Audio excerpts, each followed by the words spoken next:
Terungkap kasus mayat wanita dibakar dalam mobil di Subang ternyata dibunuh suami karena pekerjaan. Kasus ditemukannya wanita dibakar di dalam mobil di Subang akhirnya terungkap. Korban yang diketahui bernama Muflihah ternyata dibunuh oleh suaminya sendiri bernama Rohjaya.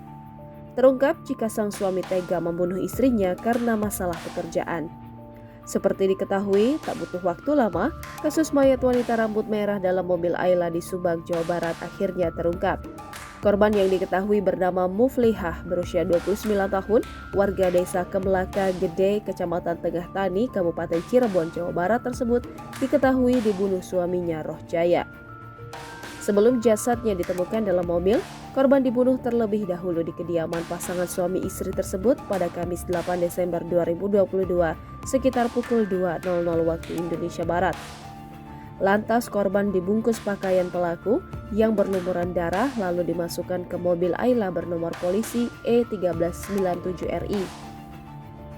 Tubuh korban diletakkan di jok belakang dalam posisi tertelungkup.